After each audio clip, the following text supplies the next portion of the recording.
Hello everyone, welcome to my mini blog. আজি ভাবিছো গুটেই ব্লগটো মই অসমীয়াতে দিম আৰু এয়া দেখিছে নাই আকাশখন কিমান ধুনিয়া লাগিছে হসাকে মই ৰখাবই নোৱাৰিলো শুট কৰিলো আসলতে আমি এফালে গৈ আছিলো মোৰ বহুত দিনৰ এটা হেপা আছিল সেই ঠাইখিনিলে যোৱা আৰু তাতে যাবৰ বাবে বহুতবাৰ প্ল্যান কৰিলো কিন্তু নহল আসলতে কয় নহয় তেখেতে মাতিলেহে যাব পাৰে আপুনি আৰু এয়া হল আমাৰ ভৰালি নামঘৰ এয়া আমাৰ নগাঁও জিলাৰ হাটবৰ নামৰ ঠাইত অৱস্থিত আপোনালোকে যদি আহা নাই এবাৰ আহিব ইয়াতে কোৱা হয় যে যিকোনো মনোবাঞ্ছা আপুনি যদি খসা মনেৰে বিচাৰে পূৰণ হয় বুলি আৰু ময়ো কিবা এটা বিচাৰিছিলো ময়ো পালো সেয়েহে তেখেতক ধন্যবাদ দিবৰ বাবে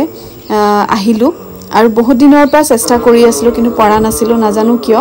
অৱশ্যে এবছৰ মাৰ কাৰণে আমি কোনো নামঘৰ মন্দিৰত যোৱা নাছিলো তাৰ পিছতো বহুত চেষ্টা কৰাৰ পিছত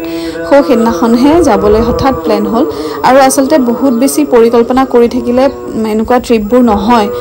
হঠাৎ ওলালেহে বস্তুবোৰ হয় আৰু চাবচোন হঠাৎ হোৱা ট্ৰিপ বেছি তৃপ্তিদায়ক বেছি ভাল লাগে আৰু এইখিনতে মই চাকি বন্তি লৈ এভাগ হৰাই আগবঢ়ালো তেখেতলে আৰুনো আমি কি কৰিব পাৰো তেখেতক ধন্যবাদহে দিব পাৰো আমি কিমান বস্তু বিচাৰি থাকো কিন্তু তেখেতে আমাৰ পৰাটো একো নলয় তেখেতে কেৱল বিচাৰে আমাৰ খসা মন খসা ভক্তি ভাৱ আৰু যদি আপোনালোক আহা নাই এবাৰ আহিব দুপৰীয়া সময়খিনি খুব ভাল লাগে পাঠ চলি থাকে আৰু এয়া প্ৰসাদ বিতৰণ কৰিছে আৰু আগতে অৱশ্যে কলপাতত দিছিলে এতিয়া হয়তো নাটনি হৈছে সেই কাৰণে এনেকৈ পাত ডিসপোজেল ইউজ কৰিছে আৰু এইখিনতে পাৰ চৰাই কেইজনীমান উৰি আছিলে আৰু আহি পেলে মা প্ৰসাদ আমাৰ লগতে তেওঁলোকেও উপভোগ কৰিলে মা প্ৰসাদ মোৰ খুবেই প্ৰিয় মই ইমানে ভাল পাওঁ মই সদায় দিলে মই সদায়ও খাব পাৰো আৰু এয়া চাওকচোন ছাগলী কেইজনীয়ে হেৰি নাখায় বাকলি নাখায় কল দিলেহে খায় এখেতে পিছে বাকলিটোও খাই পেলালে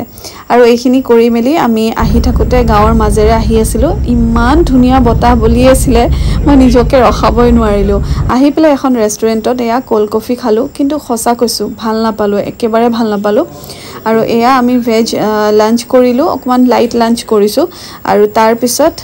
এই ঠাইখিনি হয়তো আপোনালোকে চিনি পাব বহুতে চিনি পাইছে আৰু যদি চিনি পাইছে কমেন্ট বক্সত কমেন্ট দিবলৈ নাপাহৰিব আশা ৰাখিছো আজিৰ এই ব্লগটি ভাল পাইছে তেনেহলে আজিলৈ আহিছো ধন্যবাদ